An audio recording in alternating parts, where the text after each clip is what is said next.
ممبر رسول بک رہا تھا تخت شام پر، ممبر رسول بک رہا تھا تخت شام پر، تو دین کی اساس نے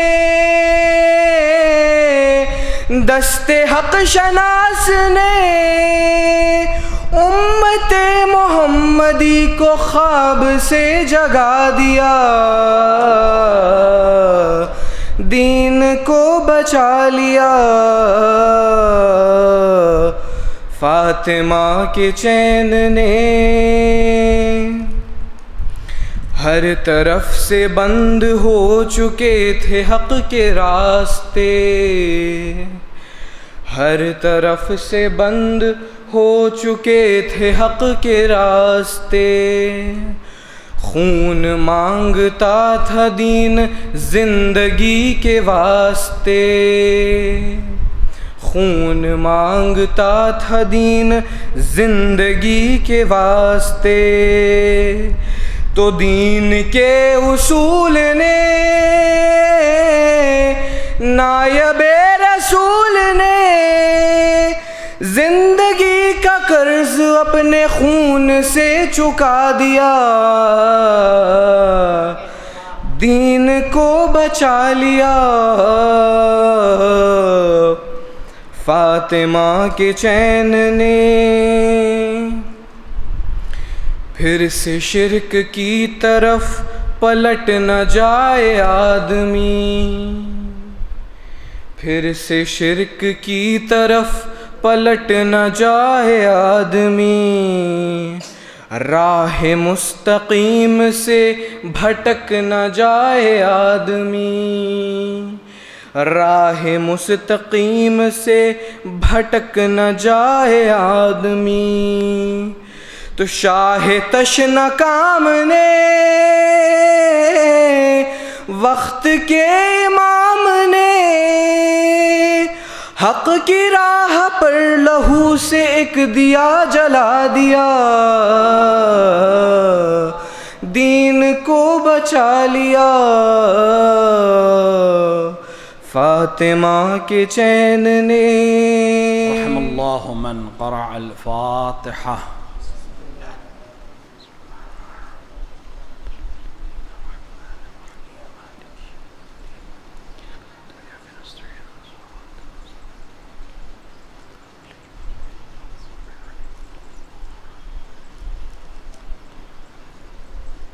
اعوذ باللہ السمیع العلیم من الشیطان اللعین الرجیم،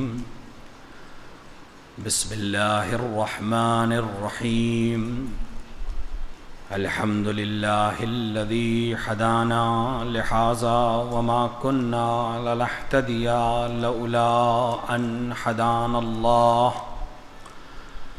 لقد جاءت رسل ربنا بالحق، ثم الصلاة والسلام والتحیۃ والإکرام على سیدنا ونبینا مولانا ومولا الثقلین جد الحسن والحسین ابی القاسم مصطفیٰ محمد،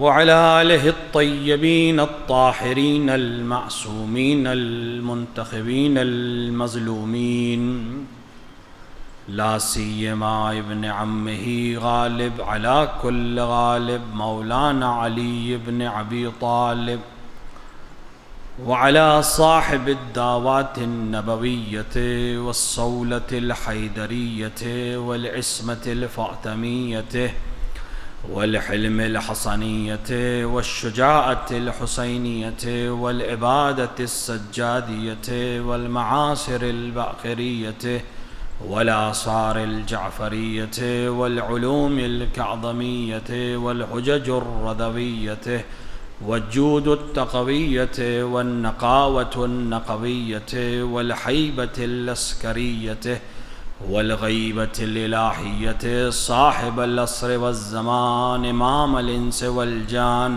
الحجۃ القائم المنتظر المہدی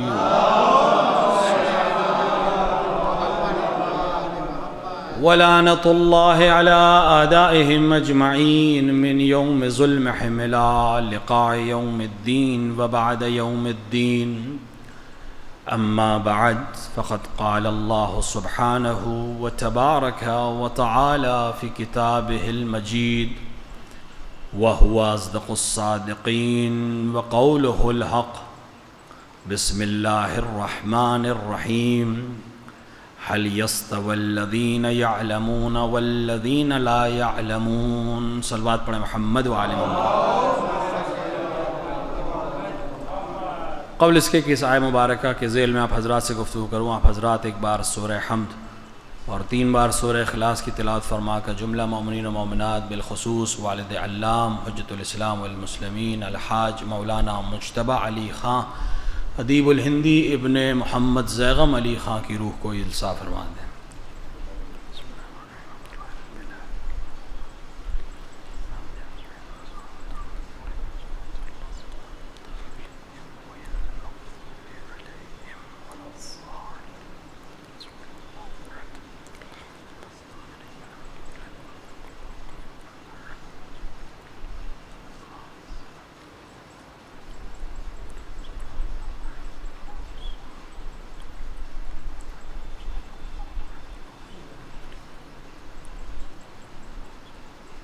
ایک صلوات پڑھے محمد و آل محمد۔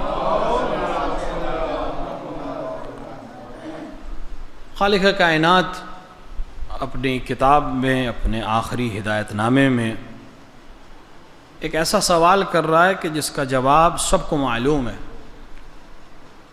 وہ سوال کر رہا ہے کہ کیا وہ لوگ جو جانتے ہیں وہ ان لوگوں کے برابر ہیں جو نہیں جانتے ہیں؟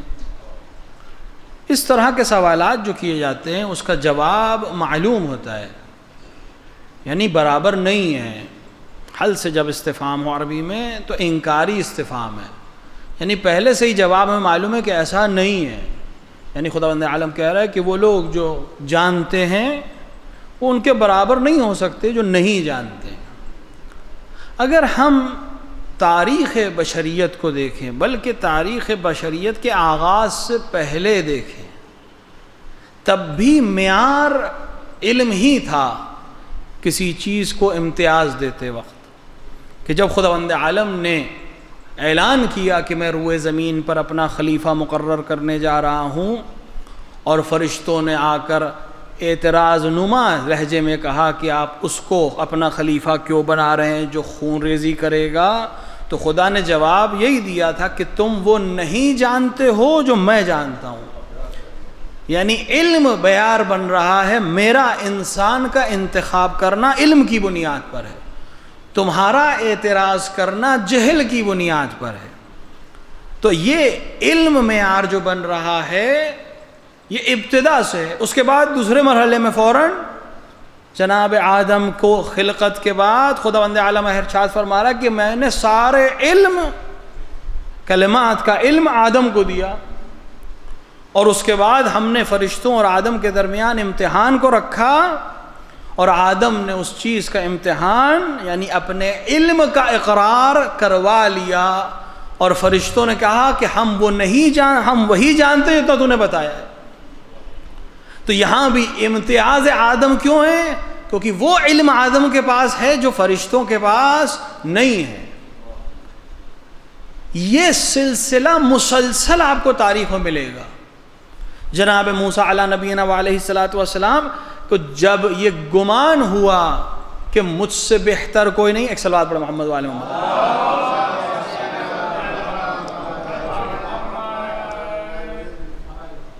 جناب موسیٰ صاحب شریعت نبی ہیں، صاحب کتاب نبی ہیں۔ جب جناب موسیٰ کو یہ گمان ہوا کہ میں صاحب شریعت ہوں، میں خدا سے گفتگو کرتا ہوں، میں صاحب کتاب ہوں، مجھ سے بہتر کون ہو سکتا ہے، تو خداوند عالم کو یہ چیز پسند نہیں آئی، اور فوراً حکم کہ میرے ایک عبد کے ساتھ جاؤ رہو، اور اس عبد نے کیا کہا؟ تاریخ ابھی خاموش ہے کہ وہ کون ہے، عبد کی بات آ رہی ہے، بعد میں ہمیں پتہ چلا کہ کون ہے۔ اس نے کیا کہا کہ تم میرے ساتھ صبر نہیں کر سکتے، تم میرے ساتھ اس لیے نہیں رہ سکتے کہ صبر نہیں کر سکتے۔ اور پورا مسلسل ہے، واقعہ آپ کے سامنے ہے، ایک مرحلہ، دوسرا مرحلہ، تیسرا اعتراض، اور اس کے بعد کہا ھذا فراق بینی و بینک، اب ہم اور تم ساتھ نہیں رہ سکتے۔ کیوں جناب موسیٰ اتنی عظمتوں کے ساتھ اور حکم خداوندی کے باوجود کیوں صبر نہیں کر پا رہے تھے جناب خضر کے ساتھ، جبکہ اس وقت صاحب شریعت جناب موسیٰ تھے؟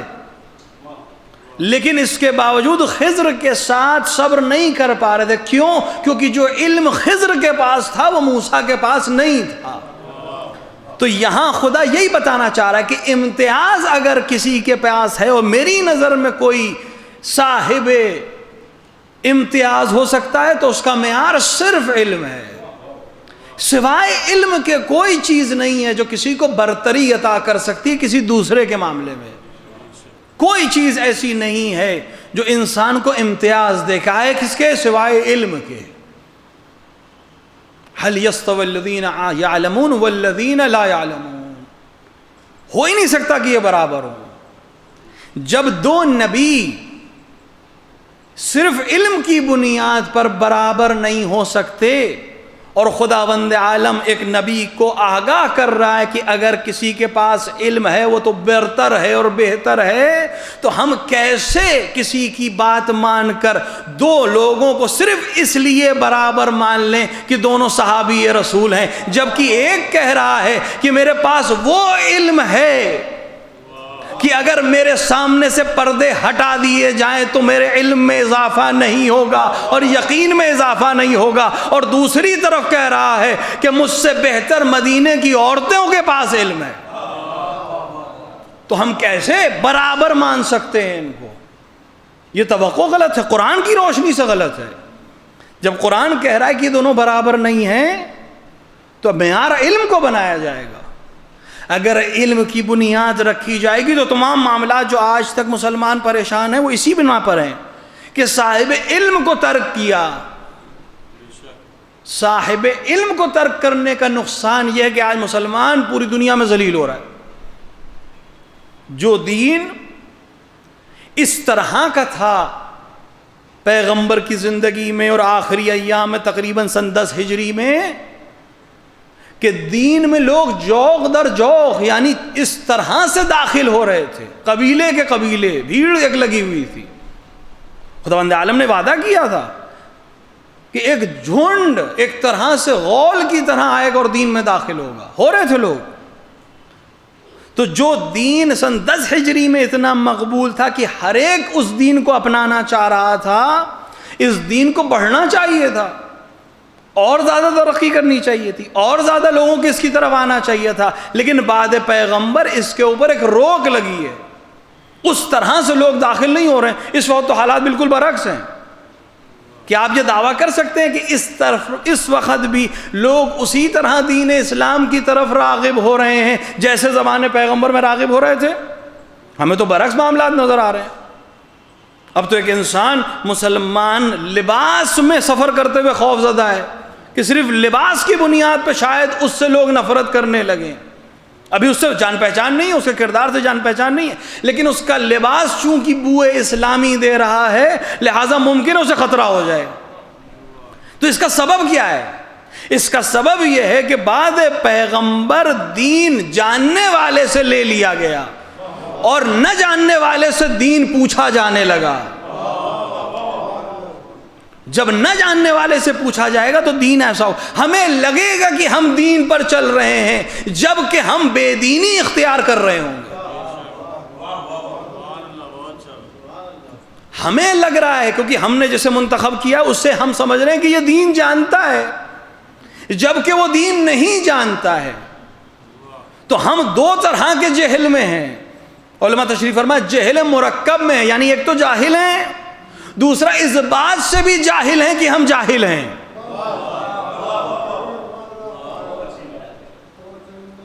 وہ عاقل کہلائے گا جو جاہل ہو لیکن جانتا ہو کہ میں جاہل ہوں۔ اس کا فائدہ یہ ہے کہ کم سے کم ہر جگہ علم کا اظہار نہیں کرے گا. علم انسان کو یہ جاننے کے لیے کافی ہے کہ وہ کیا جانتا ہے، وہی عالم ہے. اور وہی عالم ہے جو یہ جانتا ہے کہ وہ کیا نہیں جانتا ہے. یہ سب سے اہم ہے، کیونکہ جاننا ایک کمال ہے اور یہ جاننا کہ میں کیا نہیں جانتا ہوں یہ اصل کمال ہے.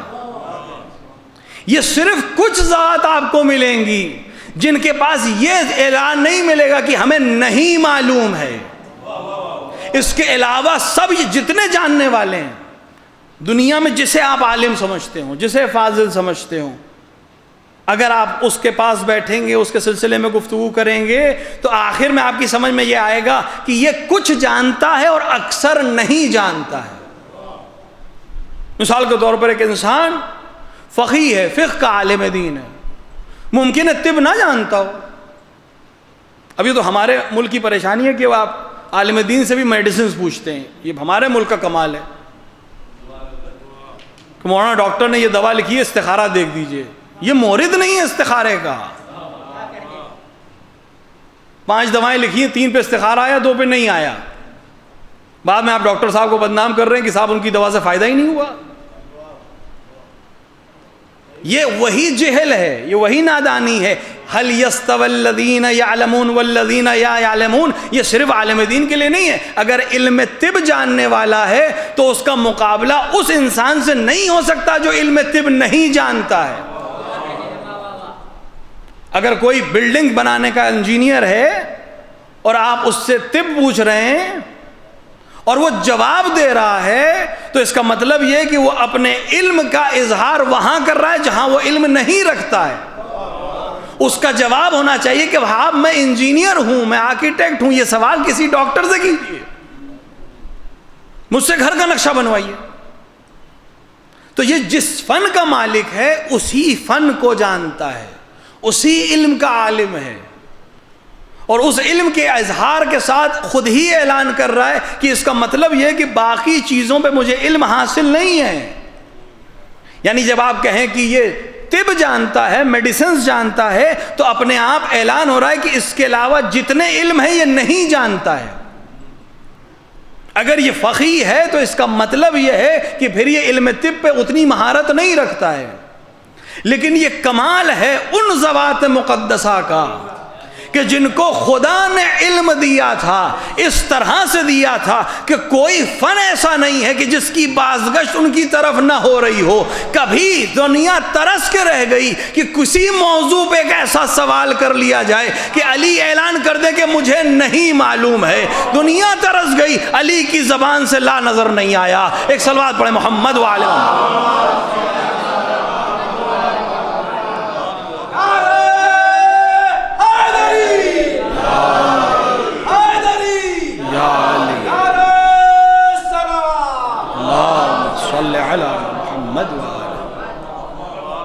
اب جب ایسا موجود ہو اور اس کو چھوڑ کر کسی غیر کو اپنایا جائے تو نتیجہ یہی ہونا ہے جو ہم دیکھ رہے ہیں.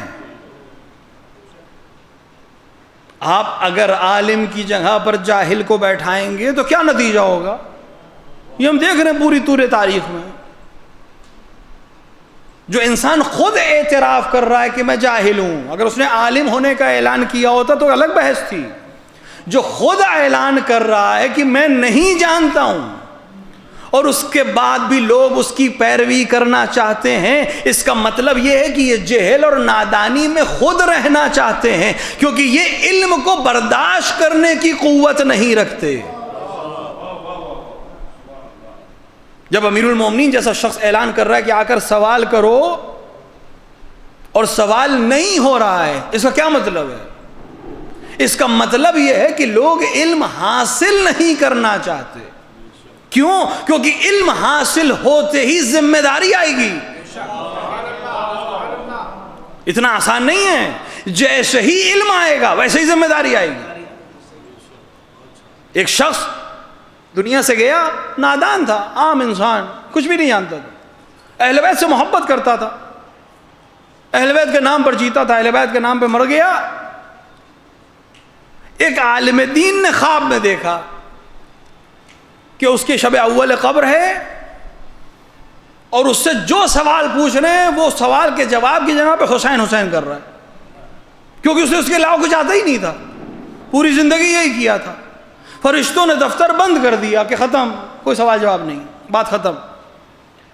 ان عالم دین نے اسی خواب میں یہ سوچا کہ یہ تو آسان ہے، صرف اتنا ہی جواب دینا ہے، علم کی ذمہ داری صرف اتنا ہی جواب دینا ہے۔ اگلے دن خواب میں اپنے آپ کو قبر میں دیکھا، کیونکہ خدا جسے چاہتا ہے اسے متوجہ بھی کر دیتا ہے۔ اپنے آپ کو قبر میں دیکھا اور جیسے ہی فرشتے نے آ کر سوال کیا یہی جواب دیا، حسین حسین۔ کہا آپ سے قبول نہیں ہے، آپ سے قبول نہیں ہے، آپ کو تو خدا کی وحدانیت بھی بتانی پڑے گی، دلیل بھی دینی پڑے گی۔ یہ اس کے لیے ٹھیک ہے جو نہیں جانتا ہے، جس نے آپ کی بات کو مان کر خدا کو مان لیا تھا، آپ کی بات کو مان کر رسول کو مان لیا تھا، اس کا معاملہ حل ہو جائے گا۔ آپ کو اس کا جواب بھی دینا ہے، اپنا جواب بھی دینا ہے۔ آسان نہیں ہے۔ رسالہ توضیح المسائل آپ اٹھائیں، لوگ آرام سے مراجع کی توہین کر دیتے ہیں، علماء کی توہین کر دیتے ہیں، مقابلے میں آ کے کھڑے ہو جاتے ہیں۔ رسالہ توضیح المسائل اٹھائیں، پہلے صفحے پہ کیا لکھا ہوتا ہے کہ انشاءاللہ اس پر عمل کرنے والا بری الذمہ ہے، اور اس کے بعد اپنی مہر لگاتا ہے، یعنی جو اس پہ عمل کر رہا ہے اگر اس نے اس رسالے کے لحاظ سے عمل کیا ہے تو اب اس سے سوال نہیں ہوگا، اس عالم سے سوال ہوگا جس نے مہر لگائی۔ ایک جرأت چاہیے اپنے آپ کو دوسرے کے عمل کا ذمہ دار بنانے کے لیے۔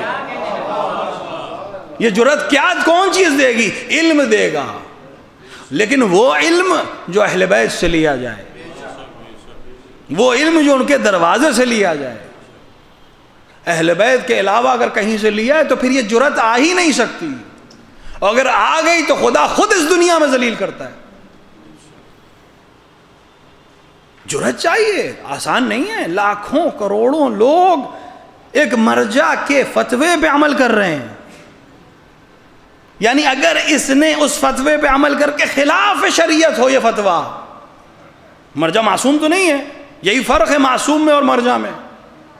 یہ لوگ جو اعلان کرتے ہیں کہ ہم صرف معصوم کی تقلید کرتے ہیں، وہ ابھی معصوم کو سمجھے نہیں ہیں۔ معصوم کی تقلید نہیں ہوتی، معصوم کی اطاعت ہوتی ہے، مرجع کی تقلید ہوتی ہے، وہ بھی حکم امام سے، چونکہ اس نے کہا ہے کہ ان سے۔ ہر عالم اس لائق نہیں کہ ہم اسے فالو کریں، جس کو امام نے اس لائق بنایا ہے اسے فالو کرتے ہیں۔ اس کی اطاعت، اس عالم کی اطاعت اصل میں امام کی ہی اطاعت ہے۔ اب یہ عالم جب کہتا ہے، کوئی حکم دیتا ہے، تو اس نے قرآن کو دیکھا ہے، حدیث کو دیکھا ہے، عقل اور اجماع کی روشنی میں ایک حکم دیا ہے، لیکن احتمال ہے 1% 2% کی اس نے خطا کی ہو، کیونکہ انسان ہے، لیکن اپنی طرف سے اس نے پوری کوشش کی ہے کہ اس کے اندر کسی قسم کی خطا نہ ہو، اتنے انسانوں کو حرام اور حلال کے اندر مبتلا نہ کروں، لیکن امکان خطا تو ہے۔ اب عالم جب کوئی حکم دے تو آپ کو اجازت ہے کہ آپ اس سے استفسار کر سکتے ہیں، سوال کر سکتے ہیں کہ حضرت والا یہ حکم کس بیس پر دیا، یہ آپ کو اجازت ہے۔ لیکن ہم تو دفتر استفتاء سے مسلسل تقریباً 10 سال سے آیت اللہ العظمیٰ سے صادق حسینی شیرازی کے دفتر استفتاء میں اردو بخش میں اور انگلش میں ہیں، ہمارے سب سے لو کیٹیگری کے سوال ماشاءاللہ ہمارے ملک سے جاتے ہیں۔ ہمارے سوال کیا ہیں؟ صاحب وہ ناڑا پہن سکتے ہیں کہ نہیں پہن سکتے؟ ہمارے سوالات کیا ہیں؟ صاحب خواتین بدھ کے دن نہا سکتی ہیں کہ نہیں نہا سکتی؟ یہ ہمارے سوالات ہیں جو مرجع کے دفتر جا رہے ہیں۔ ہم کیسے ہنس سکتے ہیں اس انسان پر جو امیر المومنین سے پوچھ رہا تھا کہ تیرے سر پہ کتنے بال ہیں، جب ہمارے درمیان اتنے عظیم لوگ بیٹھے ہیں جو ابھی غسل کے سوال پوچھ رہے ہیں۔ بھئی کسی پہ ہنسنا بہت آسان ہے، لیکن اپنے آپ کو بھی تو اس معیار پہ تولا جائے۔ ہم بدھ کے دن خواتین نہا سکتی ہیں کہ نہیں؟ یہ سوال ہوتے ہیں۔ انسان سوال کے معیار سے سمجھ میں آتا ہے کہاں پہنچا ہے یہ سماج. ہم مراجع سے یہ سوال پوچھتے ہیں. واقعاً کبھی کبھی مجھے ترجمہ کرتے وقت، چونکہ اب ترجمہ امانت ہے تو مجھے تو وہی لکھنا ہے جو اس نے پوچھا ہے، ورنہ کبھی کبھی تو واقعاً جی چاہتا ہے اس کا ترجمہ ہی نہ کروں، کیونکہ اپنے ملک کی بے عزتی ہو رہی ہے. اور ہم سب کی جو وہاں سے یہاں آئے ہیں کچھ بتانے کے لیے، تو ایک بار وہ سوچتے تو ہوں گے کہ تم لوگ وہاں جا کے کیا بتا رہے ہو کہ یہ لوگ پوچھ رہے ہیں. اب انہیں ہم کیا بتائیں کہ یہ ہم سے تو پوچھنے آتے نہیں ہیں، یہ تو واٹس ایپ یونیورسٹی پہ چل رہے ہیں یا نانی دادی کے نسخوں پہ چل رہے ہیں. ہماری دادی ایسا کہتی تھی. تو معاف کیجئے گا کہ یہ دین آپ کی دادی کا دین نہیں ہے، یہ رسول اللہ کا دین ہے. اور ویسے بھی وہ امت جو اپنی اماؤں کے دین پہ چل رہی ہے وہ کہیں صحیح راستے پہ پہنچ نہیں پاتی. ایک صلوات پڑھے محمد و آل محمد. بھئی اماں کتنی بھی قابل احترام ہو جائیں، اگر قابل احترام ہوں تب بھی ان کے بتائے ہوئے دین پہ نہیں چل پائیں گے. ہم اسی دین پہ چلیں گے جو رسول نے بتایا ہے. تو ایک عالم دین اتنی چیزوں کے بعد آپ اسے سوال کر سکتے ہیں. آپ اسے سوال کر سکتے ہیں کہ یہ فتویٰ جو آپ نے دیا کس بیس پہ دیا. وہ آپ کے سامنے دلیل رکھے گا اپنی. خدا آپ لوگوں کو زیارت نصیب کرے. قم میں، مشہد میں، نجف میں بھی مناظر دیکھنے کو مل سکتے ہیں. قم میں زیادہ ہے ماشاءاللہ، درس خارج وہاں اس وقت زیادہ ہے.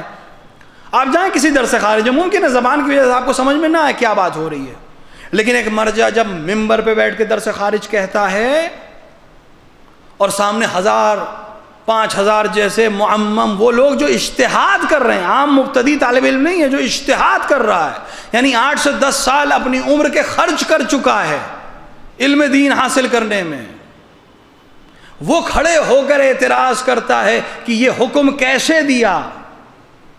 اور یہ مرجع یا اس کو جواب دے گا اور اسے قانع کرے گا یا اپنی بات کو پلٹے گا. کیونکہ علم کی عالم کی ایک دوسری خاصیت یہ ہے کہ اگر اس کے سامنے اس سے بہتر بات آ جائے تو وہ اسے قبول کر لیتا ہے. کیونکہ میرا کہا ہوا حجت نہیں ہے، میرے سامنے دلیل حجت ہے. اگر مجھ سے بہتر دلیل تمہارے پاس ہے تو میں اسے قبول کروں گا. تو عالم دین تمام مقامات کے باوجود فرق یہی ہے، عالم دین سے آپ سوال پوچھ سکتے ہیں کہ یہ کس بیس پر حکم دیا، لیکن امام اس ذات کا نام ہے جو کہہ دے وہی حکم شریعت ہے. امام کو دلیل دینے کی ضرورت نہیں ہے، امام تو خود دلیل کا نام ہے. عالم دین امام کے قول پر فتویٰ دے گا. امام جو کہے گا وہ فتویٰ بن جائے گا اپنے آپ. وہ دین ہے، وہ بدل ہی نہیں سکتا. اس کو بتانے کی ضرورت نہیں کیسے، اس نے کہہ دیا وہی کافی ہے. اس نے خاموشی اختیار کر لی. صرف کہنے کی بات نہیں، عظمت دیکھیں معصوم کی. کہنا کاف ضروری نہیں ہے. معصوم، علماء تشریف فرمائے، معصوم کا کہنا ضروری نہیں ہے، معصوم کا خاموش رہ جانا دلیل ہے. زبان کھول دے تو کیا کہنا. ایک ہمارے پاس ایک فقہ میں باب ہے، اصول دین میں ایک باب ہے، اصول فقہ میں ایک باب ہے، تقریر معصوم. وہ ہماری اور آپ کی تقریر نہیں. تقریر معصوم کا مطلب ہے خاموشی. یعنی ایک معصوم کے سامنے ایک عمل ہو اور معصوم کچھ نہ کہے. تو تمام علماء اس بات پر متفق ہیں کہ اگر معصوم کے سامنے کوئی عمل ہو اور معصوم خاموش رہے تو حد عقل اس کے جائز ہونے کی دلیل ہے. ایک عالم کا خاموش رہنا دلیل نہیں ہے. ممکن ہو مصلحت ہو، ممکن ہے پریشر ہو، ممکن ہے کوئی ذاتی مفاد ہو، لیکن اگر معصوم خاموش رہ جائے تو کم سے کم ایک عالم کو یہ خبر مل جاتی ہے کہ میں کر سکتا ہوں.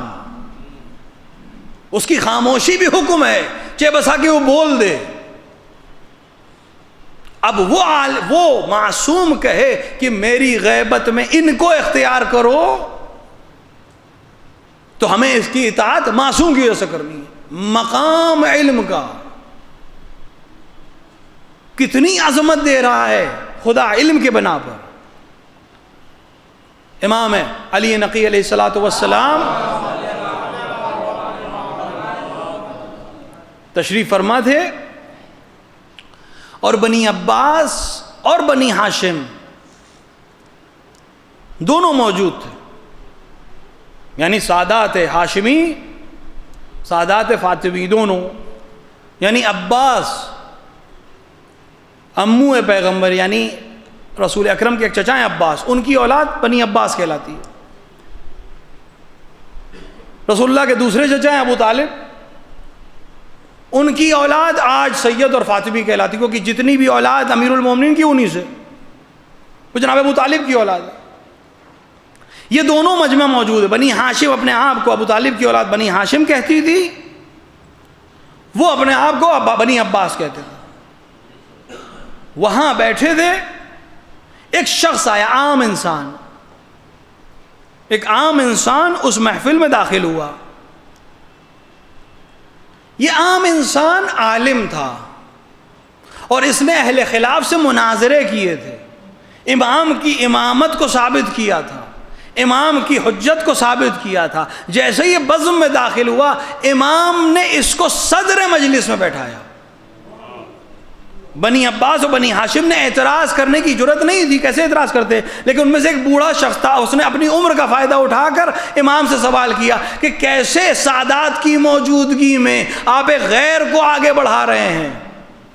امام نے فرمایا کیا تم نے قرآن نہیں پڑھا ہے؟ قرآن کہتا ہے جو جانتے ہیں وہ نہ جاننے والوں کے برابر نہیں ہو سکتے، اس کو شرف علم کی وجہ سے دیا جا رہا ہے، اس کا علم اس کو اس لائق بنا رہا ہے کہ تمہارا نسل پیغمبر سے ہونا بھی کافی نہیں ہے، اگر وہ عالم ہے تو تم سے بہتر ہے، اگر وہ علم رکھتا ہے تو تم سے بہتر ہے۔ میں قرآن پر عمل کرنے والا ہوں، لہٰذا میں عالم کا اکرام کروں گا۔ جب جب یہ معیار بدلے گا آپ پریشان ہوں گے۔ ہمارے یہاں بھی آج وہی معیار ہے، نسل معیار ہے، رنگ معیار ہے، قد معیار ہے، تمام وہ چیزیں معیار ہیں جس میں انسان کا دخل ہی نہیں ہے۔ ہر وہ چیز جس میں انسان کا دخل ہی نہیں ہے اس کو ہم نے معیار بنایا ہے عظمت کا، اور جو معیار خدا نے اور پیغمبر نے بنایا اسے ہم نے چھوڑا ہوا ہے۔ خدا کہہ رہا ہے علم معیار ہے عظمت کا، پیغمبر کہہ رہے ہیں تقویٰ معیار ہے عظمت کا۔ ان دونوں کو چھوڑ کر کسی بھی چیز کو جب آپ معیار بنائیں گے تو وہ تمام پریشانی ہوگی جو آج ہماری سوسائٹی میں ہے۔ پیغمبر نے جسے معیار بنایا ہے، اگر سماج اس معیار کو قبول کر لیتا تو ممکن ہی نہیں تھا کہ کسی اور کے ہاتھ پر بیعت کرتا۔ اگر اس معیار کو قبول کر لیتا، امکان ہی نہیں تھا کہ وہ کسی اور کے ہاتھ کو قبول کر لیتا۔ یہ جتنے بھی واقعات اس کے بعد ہو رہے ہیں یہ صرف اسی بیس پر ہے کہ ہم نے معیار کو بدل دیا ہے۔ جمعہ کا دن ہے، جمعہ کا دن تقریباً رخصت ہے، ماہ شعبان بھی تقریباً رخصت ہے۔ یہ دونوں چیزیں جو رخصت ہم سے ہو رہی ہیں، اگر عالم کی علم کی روشنی میں ہم اس کی عظمت کو سمجھتے تو یہ اتنی آسانی سے نہ جانے دیتے جتنی آسانی سے دن چلے گئے، کیونکہ جب ہم ان کو معیار بناتے تو ہم شعبان کی عظمت کو سمجھ رہے ہوتے، ان کو معیار بناتے تو جمعے کی شام ہماری غمگین ہونی چاہیے تھی کہ آج کا دن بھی گزر گیا اور جس کا انتظار تھا وہ نہیں آیا۔ یہ معیار اگر ہوتا، اگر علم ہوتا، اگر احساس ہوتا کہ کون ہمارے درمیان نہیں ہے، درمیان ہے لیکن ہم سے اظہار نہیں کر رہا ہے، اس طرح سے ہمارے درمیان ہے جیسے سورج آفتاب کے پیچھے ہوتا ہے، تو اس کا وجود فائدہ تو پہنچا رہا ہے لیکن ہم اسے دیکھ نہیں پا رہے ہیں۔ علم اگر معیار ہوتا تو ہمارے اندر تڑپ ہوتی، علم معیار ہوتا تو ماہ شعبان کا جمعہ ایسا ہی نہیں نکل جاتا، علم اگر معیار ہوتا تو رمضان ہمارے لیے صرف افطار اور سحری کی ٹائمنگ نہ رہ جاتا۔ ایک شخص بادشاہ گزرا ہے، ایران کا بادشاہ گزرا ہے، وہ کہہ رہا ہے کہ ہاں رمضان رمضان کو یاد کیا اس نے کسی اور مہینے میں، رمضان کی یاد آ رہی ہے کہ اس مہینے میں کیا جلیبیاں کھاتا تھا۔ یہ معیار ہے۔ جب علم کا معیار نہیں ہو تو کسی چیز کو بھی معیار بنایا جا سکتا ہے۔ اس کے لیے شکم معیار بن گیا تھا، تو اسے رمضان میں سوائے جلیبی کے کوئی اور چیز یاد نہیں رہی. لیکن اس پہ ہنسنے سے پہلے ہمیں خود اپنے آپ کو بھی دیکھنا ہے، کیونکہ ہم بھی نہاری سے آگے نہیں بڑھ پا رہے ہیں رمضان میں.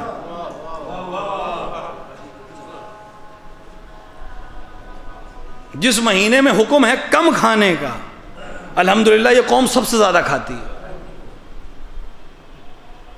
خدا نے یہ مہینہ اس لیے رکھا تھا کہ کچھ آرام دو جسم کو. لیکن اگر آپ اپنے شہر کی اگر بات کریں، اکبری گیٹ آپ چلے جائیں سحری سے تھوڑا پہلے، تو آپ کو ایسا لگے گا کہ یہی شاید عبادت ہے رمضان کی.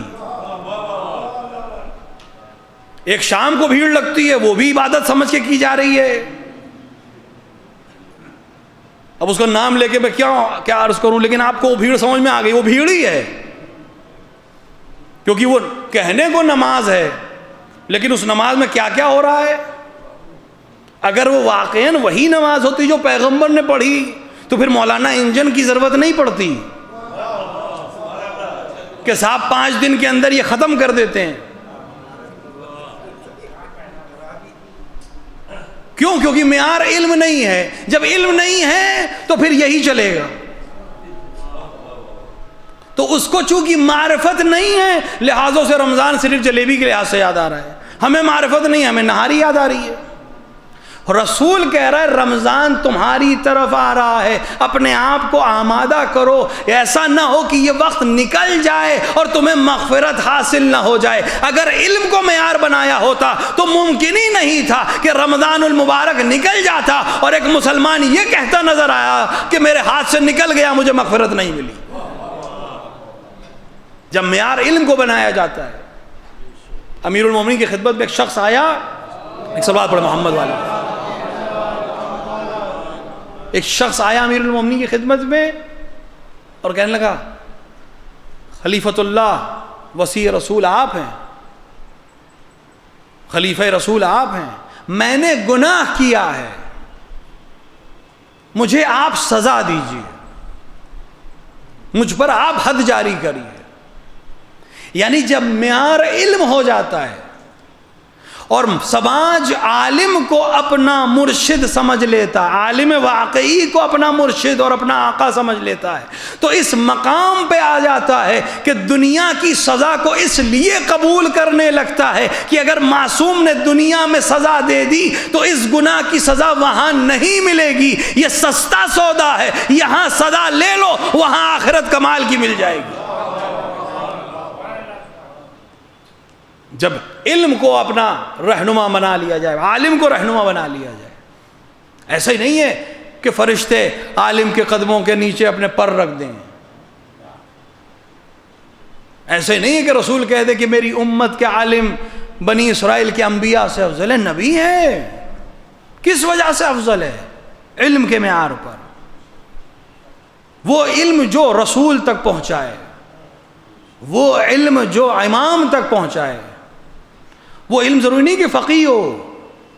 ایک انسان علم طب پڑھ کر بھی اپنے امام کی معرفت حاصل کر سکتا ہے، کیونکہ جب نبض دیکھے تو مریض کا علاج کرنے کی نیت سے دیکھے، کسٹمر نہ دیکھے. جس دن طب کسٹمر دیکھنے لگتا ہے اس دن پھر اس کا معیار علم نہیں رہے، وہی جہل ہے، اور اس کا نقصان وہی ہوگا جو لوگوں کا ہوتا ہے. کیوں معیار نہیں رہ گیا؟ آج انسان ڈاکٹر کے پاس جانے سے کیوں گھبرا رہا ہے کہ صاحب پتہ نہیں کتنا لوٹ لیں، اور اسی لیے شفا بھی ختم ہو گئی. ورنہ اگر وہ واقعاً خدا کے لیے نفس کو دیکھے، خدا کے لیے نسخے کو تحریر کرے، تو اگر معالجہ اس کا غلط بھی ہوگا تو چونکہ توکل خدا سے کیا ہے، خدا اس دوا میں وہ اثر دے گا جو اس مرض کو ٹھیک کر سکتی ہے. ایک صلوات پڑھے محمد و آل محمد.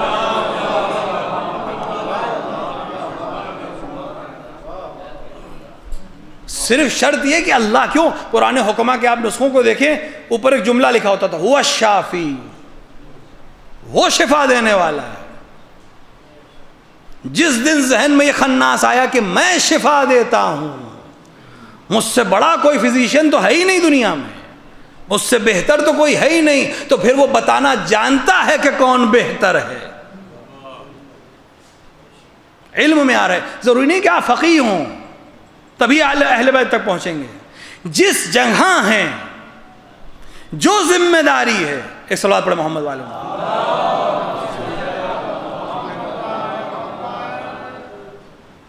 جس صنف میں ہوں، جس جگہ ہوں، اگر اس کے ذریعے سے وہ کر رہے ہیں جو تمہارے امام کو پسند ہے تو تم علم دوست ہو، تم اپنے امام تک پہنچ چکے ہو۔ ممکن ہے کہ انسان ساری کتابوں کو رٹے ہو، پورا قرآن حفظ ہو، لیکن اپنے امام کو نہ پہچانتا ہو، اور ممکن ہے کہ کوفہ میں کھجور بیچتا ہو، لیکن ایسا ہو کہ امام کہے کہ تمہیں جو میری معرفت ہے وہ کسی کو نہیں ہے۔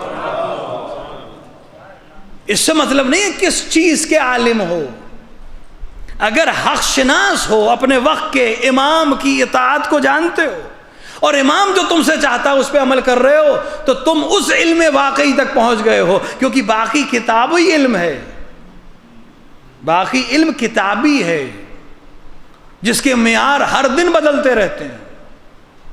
آج کوئی ایکویشن ہے، کل کچھ اور ہو جائے گا، آج کوئی ڈیفینیشن ہے، کل کوئی اور ہو جائے گی۔ علم کے اندر کمال ہی یہی ہے کہ وہ تغیر پذیر ہے، وہ بدل سکتا ہے، لیکن جو علم حقیقی ہے وہ کسی زمانے میں ہو وہی رہے گا۔ اور علم حقیقی کا نام ہے ولایت علی، علم حقیقی کا نام ہے ائمہ علیہ السلام کی اطاعت، علم حقیقی اپنے وقت کے امام کو پہچاننا، اس کی نصرت کرنا۔ جب اس علم حقیقی تک پہنچ گئے اور اس پر عمل کرنے لگے تو تم اس سے مطلب نہیں ہے کتنی کتابیں پڑھی ہیں، اگر اس تک پہنچ گئے ہو تو واقعاً عالم ہو۔ معیار یہی ہے، معرفت امام، چاہے کسی صنف میں ہو۔ جسے معرفت امام ہو جاتی پھر اسے کسی کی پرواہ بھی نہیں رہتی۔ والد ماجد کے اتنے قصے، خود ان کے سنائے ہوئے، ان کے اساتید کے سنائے ہوئے، ان کے دوستان کے سنائے ہوئے، ان سب میں ایک چیز مشترک تھی، اپنے امام پہ بھروسہ۔ کس وجہ سے بھروسہ؟ کیونکہ علم حاصل ہو گیا ہے۔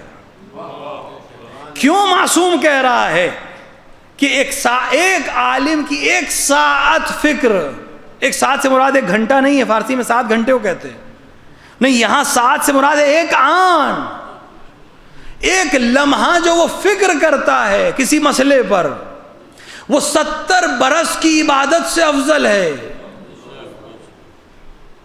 ایک لمحے فکر۔ امیر المومنین کہتے ہیں کہ وہ نماز جو شک کے ساتھ ہو، جو جہل و لا علمی کے ساتھ ہو، وہ اس نیند کے برابر نہیں ہے جو ایمان کے ساتھ ہو۔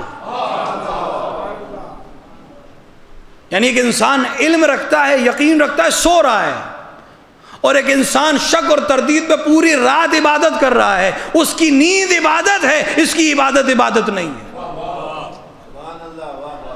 اگر معصوم نے نہ کہا ہوتا تو شاید یہ جرأت نہ ہوتی کہنے کی۔ وہ یقین کیوں آیا؟ علم کی وجہ سے۔ یہ شک کیوں آیا؟ علم نہ ہونے کی وجہ سے۔ سارا معیار یہی ہے۔ والد ماجد کے قصے جو ہمیں سننے کو ملتے ہیں اکثر یہی ہیں، علم کی وجہ سے۔ جب آیت اللہ خمینی عراق تبعید کیے گئے، شاہ ایران نے یہ سوچا تھا کہ ان کو عراق بھیج دیں، وہاں بڑے بڑے علماء ہیں، یہ دھک کے چھپ کے ختم ہو جائیں گے، یہ قم میں رہے ہیں۔ تو آپ جب کربلا معلیٰ گئے، عالم کی پہچان کراتا ہے، اور کون پہچانوائے گا؟ آپ کربلا معلیٰ گئے، اس وقت کربلا معلیٰ حرم امام حسین کے صحن میں مرجع علی قدر سید محمد شیرازی رحمۃ اللہ علیہ نماز جماعت پڑھاتے تھے۔ آئے خمینی جب پہنچے، آپ استقبال کے لیے گئے، نماز مغرب کی امامت دی، آسان نہیں ہے، ہم تو کالے امام باڑے کی دینے کو تیار نہیں کہ صاحب اگر یہی پرماننٹ ہو گئے تو۔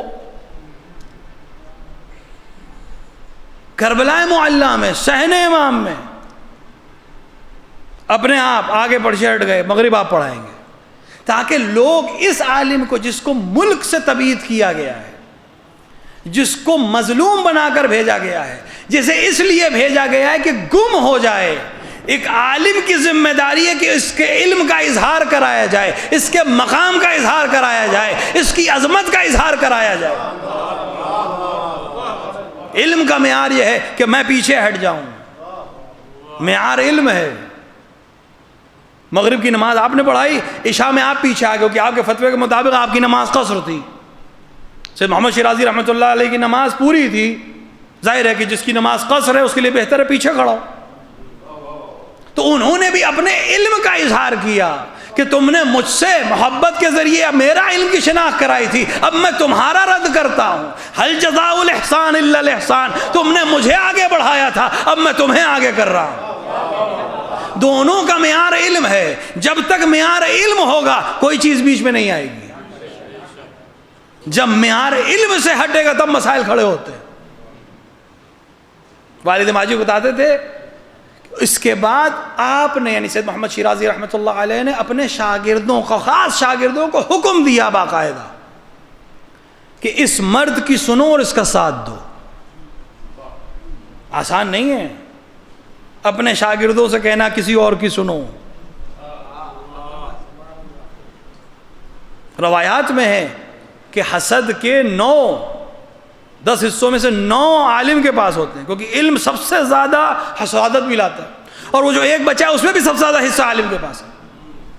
اس کے باوجود اگر ایک عالم اپنے شاگردوں سے کہہ رہا ہے اس کی سنو اور اس کا ساتھ دو، اس کا مطلب ہے کہ اس کا معیار صرف علم رہ گیا ہے. اگر معیار صرف علم ہو جائے گا تو ممکن ہی نہیں ہے کوئی اور شیطانی چیز غلبہ پا سکے. لہذا والد ماجد مسلسل آئے خمینی کے ساتھ دیتے تھے. کچھ کام جو آپ نے اب چونکہ بیان کیے جا سکتے ہیں، ظاہر کہ وہ اس دنیا میں نہیں ہے، نہ ہم کو اس سے کوئی نقصان ہے، وہ دونوں حکومتیں بھی ختم ہو گئیں.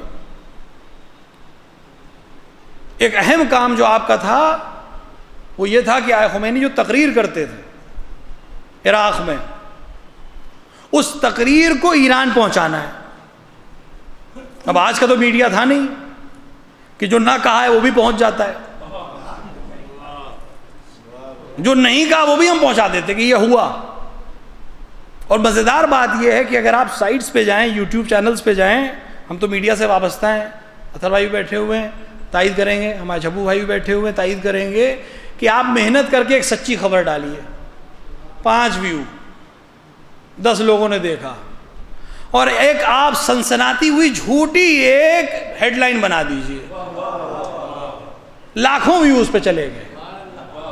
یعنی خود چاہتے ہیں کہ یہ جھوٹ سننا چاہتے ہیں، سچ سننا نہیں چاہتے. تو جب جھوٹ کا بازار گرم ہو تو یہی ہونا ہے، سچ خاموش رہ جائے گا. اس زمانے میں کیسے لے جائیں؟ اگر ہمارے بزرگوں نے یا ہماری ایج والے لوگوں نے دیکھا ہوگا، کیسٹس ہوتے تھے جس کے اوپر آواز ڈب ہو جاتی تھی. والد ماجد کرتے تھے کہ یہ کیسٹ پہ آئے خمینی کی تقریر ڈب ہوئی، اس کیسٹ کو کھولا، اس کی ریل کو نکال کر اپنی کتاب کی جلد پر چڑھا لیا. پھر کتاب کے اوپر ایک کوئی بھی نیوز پیپر کوئی بھی چیز ریپ ہو گئی، جلد بن گئی، اس کے اندر یہ ریل چھپ گئی. یہ کتاب ہاتھ میں لیے ہوئے ہیں، درس کی کتاب ہے، آرام سے بارڈر کراس ہو گیا. ایک عالم دین کے ہاتھ میں کتاب ہے، کچھ اور بھی نہیں ہے، کتاب ہے، کھولے گا بھی تو کتاب ہی دکھے گی اسے. یہاں آئے، یہاں معلوم ہے کس کے پاس پہنچنا ہے، وہاں پہنچے، دوبارہ یہ کتاب کھولی گئی، اس کی ریل نکالی گئی، دوبارہ یہ ٹیپ بنا اور دوبارہ اس کے اندر نشر و اشاعت کر کے یہ پوری تقریر جو نجف میں کی گئی تھی ایران کے مختلف شہروں میں پہنچ گئی. یہ کام مسلسل کیا والد نے، اس طرح سے کیا کہ آخر خبر ہوئی کہ کوئی ہندی ہے جو یہ کام کر رہا ہے. اتنا ہی ان کو پتا چلا کوئی ہندی ہے یعنی ہندوستانی ہے جو یہ کام کر رہا ہے، کیونکہ وہ ایرانیوں پہ واچ رکھتے تھے، عراقیوں پہ واچ رکھتے تھے. ایک ہندی زیارت کے لیے جا رہا ہے طالب علم میں، کوئی اس پہ زیادہ دھیان نہیں دیتے تھے، کسی نہ کسی طرح سے لیک ہوئی، ایک ہندی ہے وہ یہ کام کر رہا ہے. والد ماجد کا اصل نام ابھی آپ نے فاتحہ میں سنا، اصل نام ہے مجتبیٰ علی خان، لیکن آئے خوئی رحمۃ اللہ علیہ نے آپ کو ادیب کا لقب دیا تھا. یہ کم لوگ جانتے ہیں کہ ادیب الہندی کس نے کہا آپ کو. ادیب کا لقب والد ماجد کو آیت اللہ العظمی خوئی سید ابو القاسم خوئی رحمۃ اللہ علیہ نے عطا کیا کہ انت ادیب الہندی. ادیب الہندی یعنی ہندوستان کے ادیب، کیونکہ آپ نے نجف میں عربی زبان میں ایک مقالہ لکھا تھا جس کو آئے خوئی نے تائید کی کہ تم بہترین لکھنے والے ہو.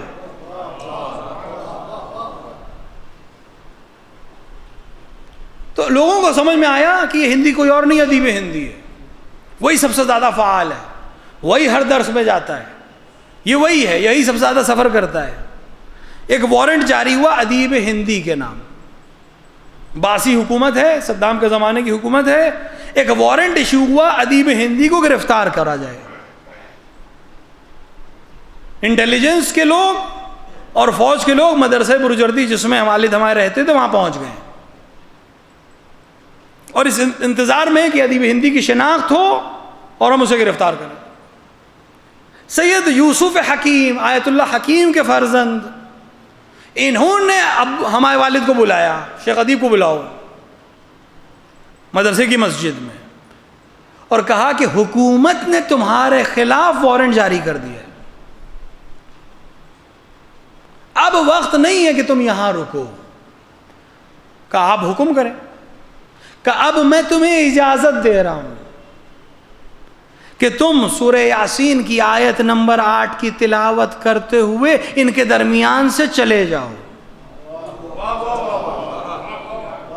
علم کے علاوہ کچھ نہیں ہے یہاں. ایک عالم جو جہاد کر رہا تھا علم کے لیے، ایک دوسرا عالم جس کو یہ علم ہے کہ اس کی جان خطرے میں ہے، جس کو یہ علم ہے کہ کس طرح اس کو بچایا جا سکتا ہے، وہ اپنے پاس موجود ایک علم کو حوالے کر رہا ہے کہ تم اب اس کا استعمال کر کے اس خطرے سے باہر جا سکتے ہو. اور جب یہ اس موقع کے لیے نہیں، اور جب تمہیں ضرورت محسوس ہو اور تمہیں لگے کہ اس آیت کی تلاوت کرنی چاہیے اور دشمنوں سے اپنے آپ کو محفوظ رکھنا چاہو، میں تمہیں اجازت دیتا ہوں کہ اس آیت کی تلاوت کرو گے، دشمن تمہیں نقصان نہیں پہنچا پائے.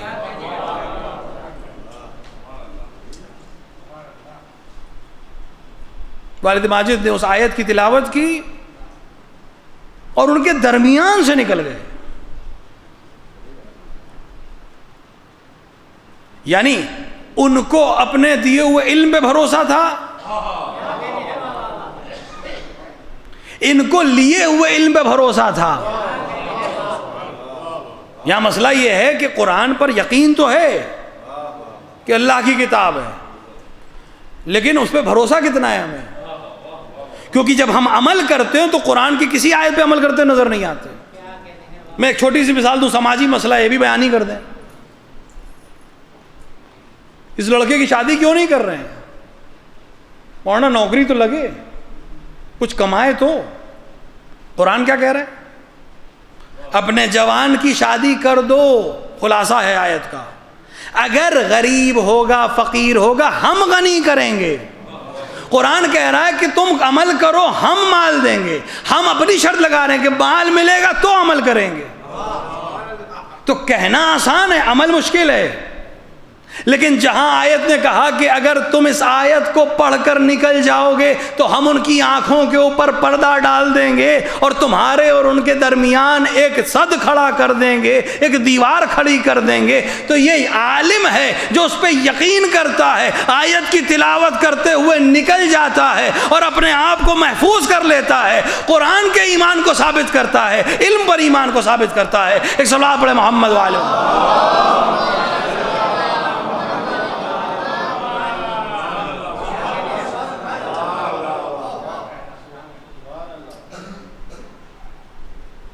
اس طرح سے میں اس درمیان نکل گیا.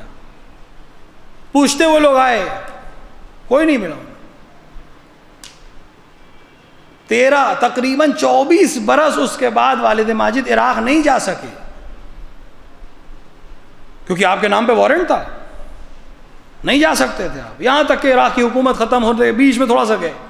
لیکن اس تمام قصے میں پھر آپ لبنان گئے، یہ بہت کم لوگ جانتے ہیں. عراق سے نکل کے لبنان گئے سیریا ہوتے ہوئے، اور 6 مہینے حزب اللہ کے ساتھ رہے. یعنی صرف یقین نہیں ہے، عمل ہے، عمل کیا، 6 مہینے ساتھ رہے، صرف یہ نہیں کہ نوش و خوش جو وہ عمل کر رہے تو اس میں شریک رہے، یہاں آئے جن لوگوں نے ان کا دور دیکھا ہے، ان کے ساتھیوں کو دیکھا ہے، ہر وہ عمل جس میں پیچھے لوگ ہٹ رہے ہوں یہ سب سے آگے. ایک صلوات پر محمد والے اور نا ادھر آ جانا.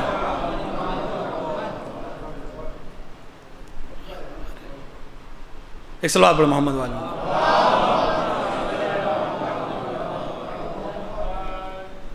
ہر وہ کام جس میں دوسروں کو مصلحت نظر آ رہی ہو. لکھنؤ میں ماشاءاللہ مصلحتیں بھی بہت ہیں، یہ مصلحت نہیں ہے اعلان نہ کیا جائے، کہا نہ جائے. ہر وہ کام جس میں مصلحت کی وجہ سے بزرگان خاموش رہتے ہوں اس میں ایک نام تھا جس پہ بھروسہ کیا جا سکتا تھا. صاحب یہ بات آ گئی ہے اہل بیت کا دفاع کون کرے؟ مجتبی علی خان مادہ ہیں. حد سے حد کیا ہوگا، جان ہی تو جائے گی. یہ میں نے خود سنا اپنے کانوں سے. میں نے کہا ابو آپ یہ سب کام کرتے ہیں؟ کہ لیں حد سے حد کیا ہوگا، جان ہی تو لیں گے، اس سے زیادہ مجھ سے کچھ نہیں لے سکتے.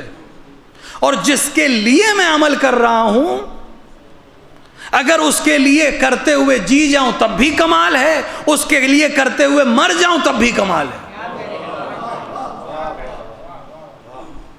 وہ چیزیں جس میں لوگ اظہار کرتے ہوئے ڈرتے ہیں.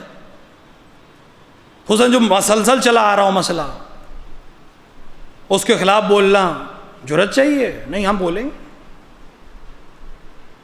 اور سب سے زیادہ سخت جس چیز میں تھے، جس میں اس وقت سب سے زیادہ مصلحت ہے، وہ اہل بیت کا دفاع، کیونکہ اس وقت سب سے مظلوم اہل بیت ہیں.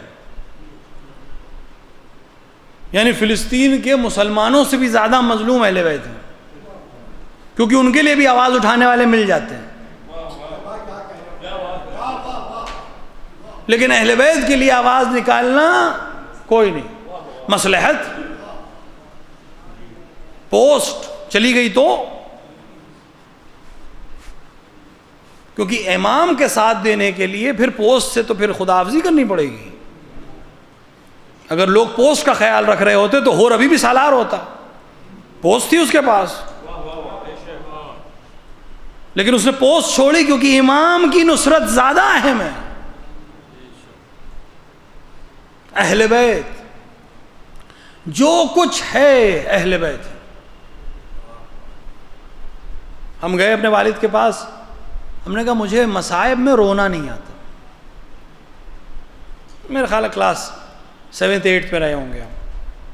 میں نے جا کے اپنے والد سے کہا کہ مجھے مصائب میں رونا نہیں آتا، غصہ آتا ہے. غصے میں تو خیر ہم بدنام ہیں، مجھے غصہ آتا ہے. یعنی میرا اس وقت جی چاہتا ہے کہ یہ لوگ مجھے مل جائیں میں کچھ کروں. راجپوت پٹھان اور کیا کر سکتے ہیں، سادات صبر کر لیتے ہیں. تو ہم نے کہا کہ مجھے غصہ آتا ہے، مجھے رونا نہیں آتا. جملہ مجھے یاد ہے آج تک، کہا جہنم میں جانے کا انتظام کر رہے ہو، تمہیں کیا لگ رہا ہے یہ نماز روزہ تمہیں بچائے گا؟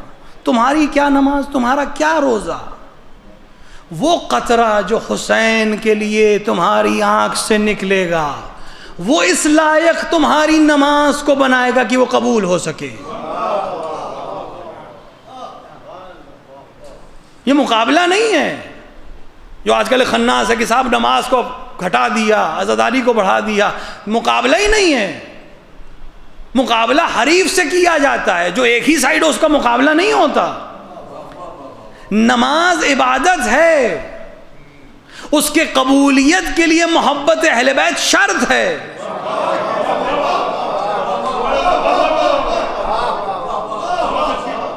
جس طرح وضو کی طہارت شرط ہے اسی طرح محبت اہل بیت کے ذریعے روح کی طہارت شرط ہے، تاکہ یہ لائق ہو جائے کہ بارگاہ الہی میں پہنچ سکے. مقابلے کی بات نہیں ہے، شرط ہے عبادت کی. کچھ شرطیں جسمانی ہیں، وضو ہے، غسل ہے، تیمم ہے، کپڑے کا پاک ہونا ہے، یہ ظاہری شرطیں ہیں. لیکن جو اصل شرط ہے، جو اس شرط کے اوپر شرط ہے، کیونکہ اگر ان کی ولایت قبول نہیں کی گئی تو جسے تم ظاہری طہارت سمجھ رہے ہو وہ بھی ممکن ہے طہارت نہ ہو، صرف نجاست ہو۔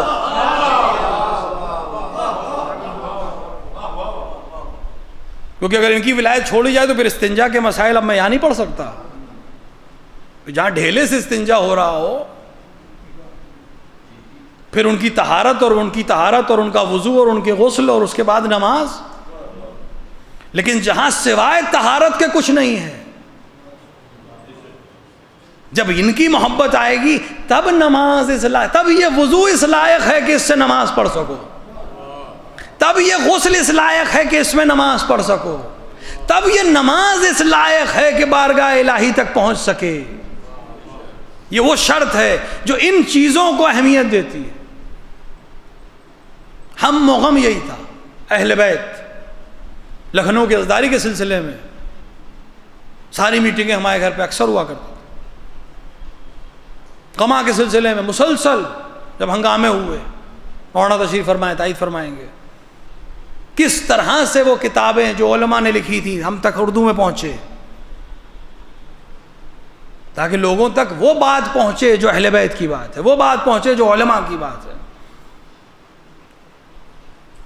جو کچھ ہیں اہل بیت ہے وہی عزت دیتے ہیں، وہی شرف دیتے ہیں، اور شاید یہ عزت اور محبت اور شرف تھا۔ والد ماجد کی ایک عادت تھی کہ اگر ملک سے باہر نہیں گئے عشرے مجالس میں، محرم کے عشرے میں اگر ملک سے باہر نہیں گئے ہیں تو پھر وطن چلے جاتے تھے، جبکہ ہمارے وطن میں 2 گھر ہیں شیعوں کے، گھر گاؤں جیسے ہر گاؤں میں ہوتا ہے، زمینداری کے زمانوں کے جو گاؤں تھے اس میں اکثر یہی ہے، پوری آبادی میں ایک گھر شیعہ کا ہے، وہیں ایک امام باڑہ ہے۔ امریکہ میں، یورپ میں مجلسیں پڑھنے کے بعد ایک آدمی کے لیے سخت ہے کہ گاؤں دیہات میں 4 لوگوں کے درمیان مجلس پڑھے، لیکن جب معیار ہو جائے کہ اہل بیت کے لیے پڑھنا ہے تو پھر اس سے مطلب نہیں کتنے بیٹھے ہیں، پھر 10,000 بیٹھے ہیں تو غرور نہیں آئے گا، ایک بیٹھا ہو تو شرم نہیں آئے گی۔ تو اگر باہر نہیں جاتے تھے تو گاؤں جاتے تھے، اور شاید یہ ادا پسند آئی تھی ابا عبداللہ کو کہ 4 محرم آپ اس دنیا سے گئے، 5 محرم کو ہمارے وطن میں ہمارے گھر سے جناب عون محمد کے تابوت برآمد ہوتے ہیں، اسی جلوس میں تشییع جنازہ ہوئی، اگر تم ہمارے ہو جاؤ تو ہم تمہیں عزت دیں گے۔ وہ شبیہ تابوت ضرور عون محمد کے نام سے، تمہیں محبت تھی تو ہم تمہارے جسم کو وہیں لے جائیں گے۔ آسان تھا ہمارے لیے لکھنؤ میں دفن کرنا، ہمارے لیے جانا آسان تھا، لیکن انہوں نے وصیت کی تھی کہ وہیں دفن کرنا، اسی امام باڑے میں اس کو دوبارہ تجدید تعمیر کی تھی۔ 2 وجہ سے، ایک تو اہل بیت کی محبت نظر آئے، دوسرا ہمیں لگتا ہے کہ سیاست تھی کہ ہم بھائیوں کے اندر رلق باقی رہے، گاؤں جاتے رہے، اس امام باڑے کو آباد رکھیں۔ تو اگر میرے نام سے صحیح، مجھ پر فاتحہ پڑھنے کے نام سے صحیح، اگر اس بیابان میں جس امام باڑے میں ظاہر سی بات آبادی نہیں ہے شیعوں کی، ایک گھر ہے، کچھ لوگ آ جایا کریں گے اور آ کر زری کو کہیں گے السلام علیک یا ابا عبداللہ، تو اس کا ثواب مجھے ملا کرے گا۔ ہمیشہ اہل بیت سے وابستہ، سب سے زیادہ جس چیز سے متاثر اہل بیت، مصائب پڑھنے میں بہت زیادہ دقت ہوتی تھی۔ ظاہر ہے کہ جس کو علم ہو جائے، علماء، اکثر علماء میں دیکھا گیا ہے، بزرگ علماء، ان کے سامنے مصائب بہت سخت ہوتے ہیں، کیونکہ گویا ان کو لگتا ہے کہ ہمارے سامنے یہ مناظر ہیں۔ اکثر علماء کی تاریخ میں ملتا ہے کہ ان کے سامنے جب مصائب پڑھے جاتے تھے اس قدر گریا کرتے تھے۔ مرزا شیرازی کے لیے مشہور ہے، صاحب تمباکو کے لیے، کہ سامرہ میں ایک شخص جناب بی بی زہرا کے مصائب پڑھ رہا تھا، اور اس نے پڑھا کہ بی بی زہرا دربار میں آئیں، اس کے آگے پڑھنا چاہتا تو انہوں نے روک دیا کہ کم سے کم اس کا گریہ تو کر لیں دو مجھے، جسے معرفت ہو جاتی ہے۔ اکثر آپ سنتے ہیں علماء وصیت کر کے جاتے ہیں کہ ہماری تشییع جنازہ میں یا مجلس میں رخصت حسین ابن علی پڑھنا، کیونکہ انہیں معلوم ہے کہ یہ سب سے تکلیف دہ چیز ہے۔ حسین ابن علی کی رخصت اس قتل سے زیادہ شدید ہے، کیونکہ قتل حسین کو راحت دے دے گی۔ ہمیں نہیں معلوم حسین کیسے رخصت ہوئے، ہمیں تو کچھ جملے معلوم ہیں، کس کیفیت میں حسین جا رہے تھے نہیں معلوم۔ جب حسین سے پہلے والے گئے ہیں، فرق یہی ہے، حسین سے پہلے والے جب گئے ہیں تو حسین زندہ تھے، سیدانیوں کی ڈھارس تھی کہ امام موجود ہے، حسین موجود ہیں۔ اب آپ سوچیں جب حسین جا رہے ہوں گے، اسی لیے رخصت حسین کو ہم درک نہیں کر سکتے، کچھ اشارے ملتے ہیں، حسین کا اپنی بہن سے رخصت ہونا، زینب خدا حافظ، زینب کے حوالے کچھ ایسے امور کیے جا رہے ہیں جس کی مثال کسی کے پاس نہیں ہے، بچی سے بھی خدا حافظ کہا ہے۔ اس کیفیت کو ہم پڑھ تو سکتے ہیں، درک نہیں کر سکتے۔ وہ کیا چیز تھی جس نے حسین کو اس جلتی ہوئی زمین پہ لٹا دیا کہ آؤ میرے سینے پہ لیٹ کے آرام کر لو۔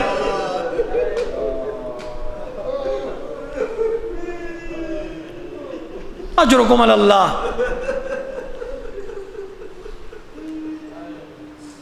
حسین چلے گئے۔ ایک رخصت ہے جو پڑھی نہیں جاتی، ممبر اجازت نہیں دیتا، کلام کرنے کی جرت نہیں ہوتی، امام کا معاملہ ہے، لیکن میں اس کی طرف صرف اشارہ کروں گا، مجلس تمام کر رہا ہوں۔ حسین سب سے رخصت ہوئے تھے، کچھ کی کیفیتیں ہمیں معلوم ہیں، کچھ کی چیزیں ہمیں نہیں معلوم، لیکن روایت کہتی ہے کہ حسین رخصت ہوئے، حسین شہید کر دیے گئے، حسین کے سر کی تشہیر کی گئی، سیدانیوں کو اسیر کیا گیا۔ یہ وہ چیزیں ہیں کہ جس کے اوپر اگر انسان صرف سوچ لے تو اس کا دل پھٹ جائے۔ وہ خاندان جو عرب کا سب سے مقدس ترین خاندان تھا، وہ خاندان جو عرب کا باشرف ترین خاندان تھا، وہ خاندان کے جس کے نام پر لوگ آزاد کر دیے جاتے تھے، وہ خاندان کے جس کے نام پر اسیروں کو چھڑا دیا جاتا تھا، اس خاندان پہ یہ وقت آ جائے کہ اس کو رسن بستہ کر کے پھرایا جائے۔ اجرکم علی اللہ۔ وہ کیفیت کیا رہی ہوگی ہم نہیں جانتے، کس طرح زینب اس طرح کاروان کی سالاری کرتی ہیں ہم نہیں جانتے، لیکن روایت کہتی ہے کہ یہ سر کی تشہیر ہوتی رہی، کبھی بازار کوفہ میں، کبھی دربار کوفہ میں، اور پھر کوفے سے نکل کر شام کے اس مسلسل سفر میں یہاں تک کہ باب السعد سے گزر کر یہ سر یزید پلید کے سامنے لے جا کر رکھ دیا گیا۔ اور اس وقت لوگوں نے دیکھا اس دربار میں ایک بی بی بہت تیزی سے آگے بڑھی اور اس نے سر کو اپنے آغوش میں لے کر ایک بار امام کو سینے سے لگا کر بین کرنا شروع کیا۔ لوگوں نے اشارہ کیا، شمر آگے بڑھا، تازیاں نے اس قدر لگائے کہ آخر بی بی کے ہاتھ سے سر جدا ہو گیا۔ بعد میں سمجھ میں آیا کوئی اور نہیں جناب رباب تھی جو حسین کے سر کو رخصت کر رہی تھی۔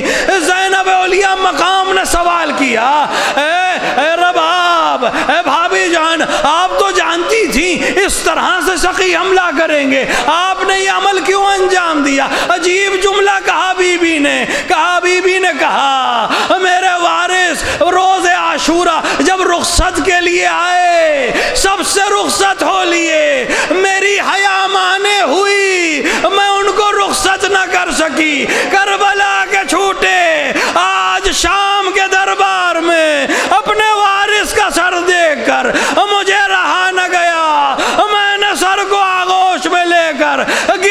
کیا، اے حسین آپ کے جانے کے بعد ہماری چادریں چھینی گئیں، ہمیں اسیر کیا گیا، ہر رباب دیکھتی رہی آپ کے سر اقدس کی توہین۔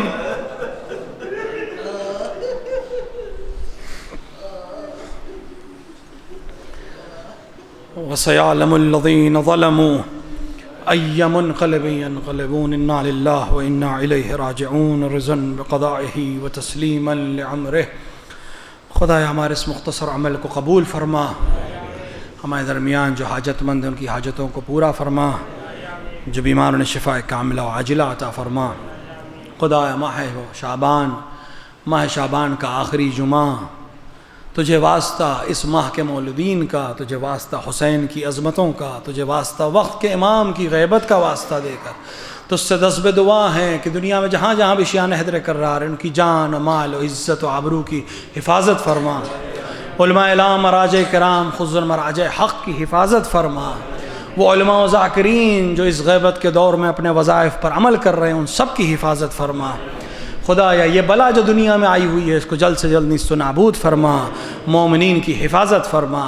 خدایا تمام دعاؤں میں سب سے اہم دعا اس ماہ مبارک کے آنے کے صدقے میں، اس ماہ شعبان کی عظمتوں کے صدقے میں، حسین ابن علی کے وہ زائر جو آج کربلا میں موجود ہیں ان سب کے صدقے میں منتقم کربلا کے ظہور میں تعجیل فرما، اندر ظہور اپنے امام کو پہچاننے ان کی نصرت کرنے کی توفیق عطا فرما۔ ربنا تقبل منا انک انت السمیع الدعاء۔ حضرات ایک بار سورہ حمد اور 3 بار سورہ اخلاص کی تلاوت فرما کر جملہ مومنین مومنات بالخصوص والد علام الحاج مجتبیٰ علی خان ادیب ہندی ابن محمد زیغم علی خان کی روح کو ایصال فرما۔